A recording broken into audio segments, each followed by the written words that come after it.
La Inquisición tenía siempre la idea, el principio motor básico de la pureza, de mantener la pureza de la religión, de que la religión no fuera contaminada por herejías y que no pudiera entrar en España el contacto de la herejía extranjera, luterana o calvinista, ¿no? Hay un registro, un hecho evidente que es el siguiente, que no se puede negar.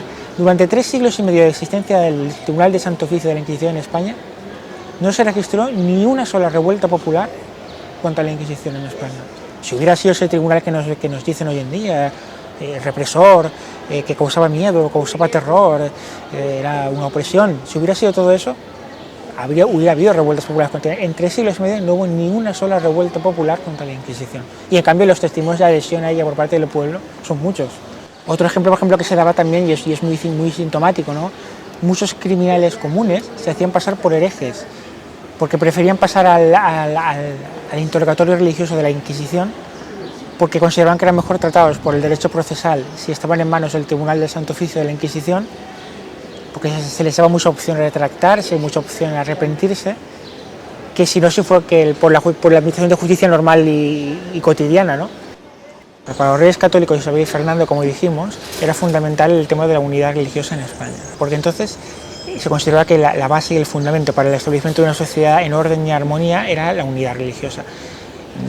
En aquel momento, con la mentalidad de aquella época, no se concebía que un Estado pudiera tener una pluralidad de religiones, porque eso significaba problemas de orden público, revueltas, guerras civiles, y se consideraba naturalmente que solo la religión podía darle el fundamento moral adecuado al funcionamiento de un reino.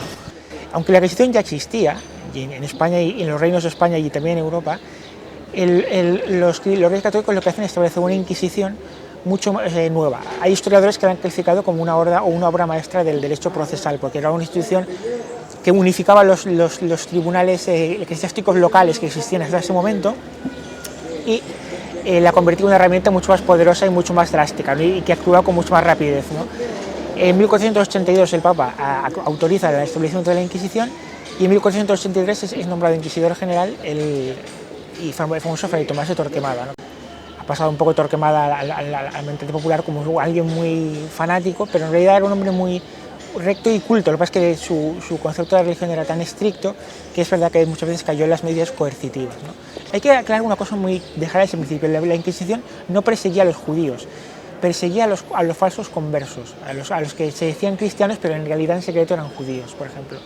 Y también musulmanes que incurrían en esa práctica, ¿no? Pero a los judíos que eran judíos exactamente no los perseguía como tales. Por eso, los primeros años de la Inquisición, los judíos que aún estaban en España, no habían sido expulsados todavía, no eran víctimas de la Inquisición, eran solo los falsos cristianos.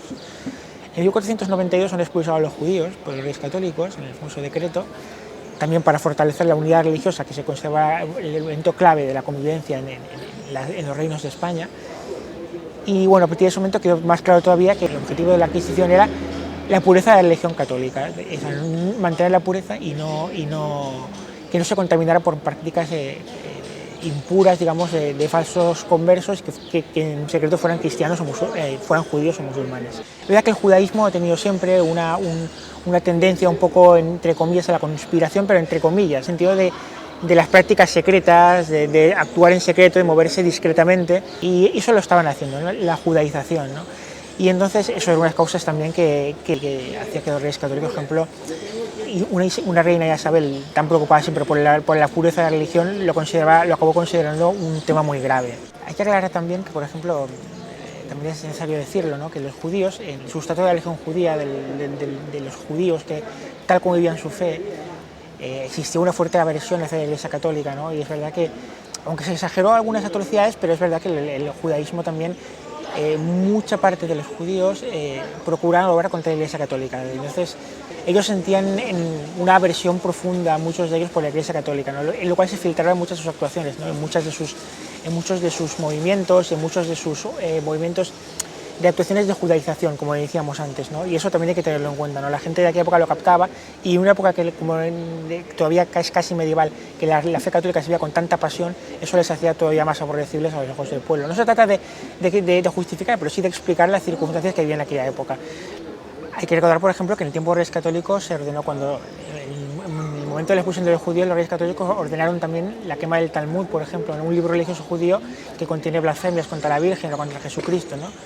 También es verdad que el problema económico en relación con los judíos era muy grave, porque llegó un momento que la deuda que tenían los cristianos con respecto a ellos se había vuelto muy importante y llegaban a tener un poder económico, una influencia económica que se había vuelto muy indeseable también. Todo este conjunto de razones religiosas, de convivencia, económicas y sociales, aconsejaron a los reyes católicos la medida que hoy nos puede parecer drástica, pero que en su momento fue entendida por la sociedad, no solo en España, sino en Europa, de la expulsión de los judíos. La Inquisición durante los siglos que existió actuó mucho también en el sentido de contra lo que entonces se llamaban los ilusos o los visionarios, ¿no? Que es decir, sobre todo muchas mujeres era el caso, ¿no? De gente que decía falsamente que tenía apariciones, que se relacionaba con la Virgen, con Dios, que les daban órdenes, que tenían mensajes para la humanidad, no sé qué no. Ese tipo de personas fueron muy perseguidos por la Inquisición. La Inquisición hay que tener en cuenta, por ejemplo, que tiene un papel fundamental en el tema de evitar que en España entrara la reforma protestante, la herejía protestante mal llamada reforma. Es evidente que la Inquisición estableció una censura de libros religiosos que venían de fuera de España que impedía que las predicaciones de otros de herejes como Lutero o Calvino ya pudieran entrar en España libremente, ¿no?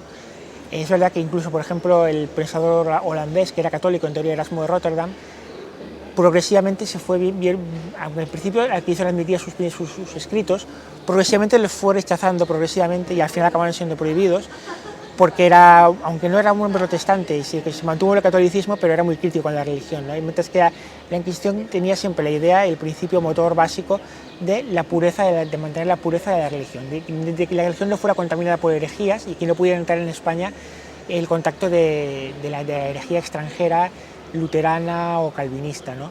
Lo cual hoy puede ser criticado por algunos como un gesto de intolerancia, pero es evidente que tuvo resultados muy positivos en España, en el sentido de la convivencia. ¿Por qué? Porque eso impidió que en España se diera el horror de las guerras civiles religiosas del siglo XVI que ensangrentaron Francia o Alemania, por ejemplo, ¿no?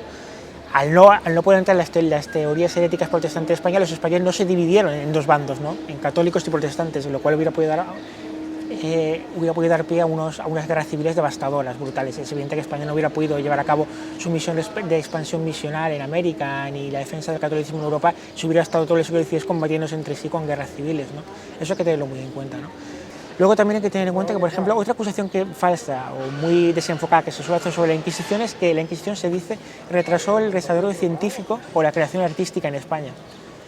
Bueno, esto es algo bastante cuestionable, ¿no? Y los argumentos en contra son bastante evidentes, ¿no? Es evidente que desde el punto de vista de la creación artística, España vive un periodo de esplendor artístico en las artes plásticas, por ejemplo la pintura, y en la literatura vive su siglo de oro en el siglo XVI y XVII, en pleno periodo de la Inquisición, con autores que son de talla inmortal, ¿no? Pues Cervantes, Lope de Vega, Calderón de la Barca, Tirso de Molina, Garcilaso de la Vega, Quevedo, Góngora, y todos estos grandes autores actúan en pleno periodo de la Inquisición. O sea, y por cierto, nunca ninguno de ellos criticó a la Inquisición, por ejemplo, ¿no?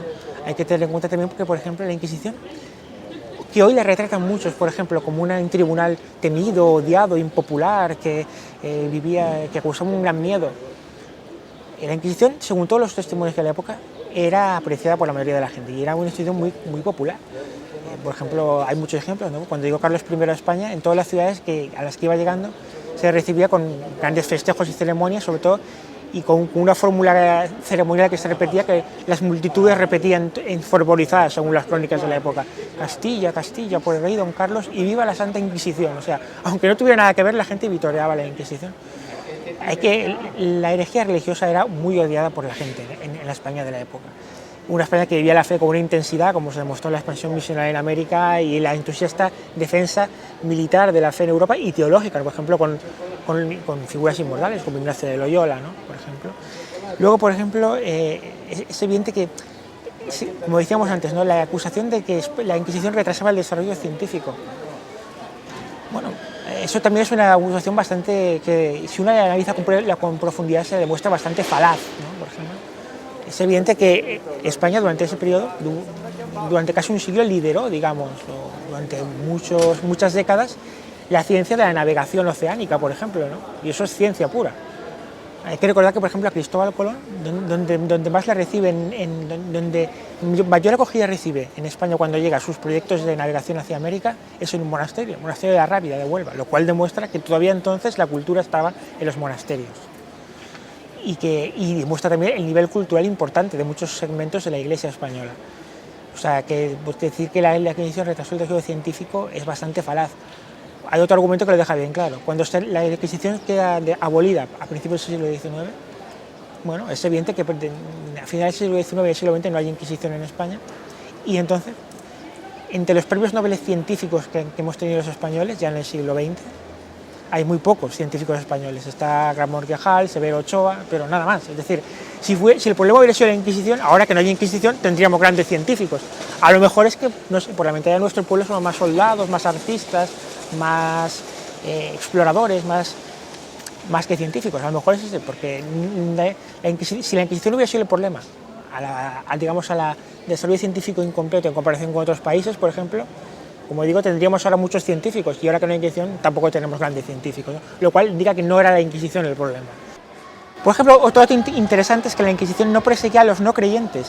Es verdad que en la España de la época, con unos valores religiosos muy firmes, todo indica que los no creyentes eran muy pocos, pero se sabe de casos que había algunos, ¿no? Por ejemplo, en Crónicas de Indias se sabe de algunos conquistadores que formaron parte, no jefes de los conquistadores, no conquistadores importantes, pero sí algunos soldados que formaron parte de las mesnadas, por ejemplo, de los conquistadores, que no creían en Dios. O sea, hay testimonios, ¿no?, de gente que era escéptica y que no creía en la existencia de Dios, aunque procuraba mantener sus opiniones en el secreto, no por miedo a la Inquisición, sino porque estaban mal vistas socialmente. La Inquisición no perseguía a los no creyentes, era solamente a aquellos que pretendían hacer daño a la Iglesia Católica, deformando sus principios o introduciendo medidas de herejía dentro de ella, ¿no? Por ejemplo, los iluministas, que fue una secta que surgió a principios del siglo XVI y acabaron convirtiéndose en protestantes. Bueno, hay un registro, un hecho evidente, que es el siguiente, que no se puede negar. Durante 3 siglos y medio de existencia del Tribunal de Santo Oficio de la Inquisición en España, no se registró ni una sola revuelta popular contra la Inquisición en España. Si hubiera sido ese tribunal que nos dicen hoy en día, represor, que causaba miedo, causaba terror, era una opresión, si hubiera sido todo eso, hubiera habido revueltas populares contra ella. En 3 siglos y medio no hubo ni una sola revuelta popular contra la Inquisición. Y en cambio los testimonios de adhesión a ella por parte del pueblo son muchos. Por ejemplo, los autos de fe eran seguidos por miles de personas que aclamaban lo que estaba pasando. Eso hoy en día quizá con la mentalidad actual no se entienda, pero desde la firmeza de la religión con que vivían los valores y los principios, y el hecho de que nadie cuestionaba entonces, o casi nadie, pues hace que el Tribunal de Santo Oficio fuera muy comprendido en sus actuaciones y fuera muy apreciado y fuera realmente una institución que contaba con el respeto e incluso el afecto de la mayoría de los españoles de la época. Eso hoy puede ser no políticamente correcto decirlo, pero es la verdad histórica. Pero más allá de errores, no se puede dudar que la intención del establecimiento del Santo Oficio de la Inquisición era una intención muy noble desde el punto de vista católico. Era simplemente mantener la pureza del depósito de la fe y evitar la infiltración de la herejía.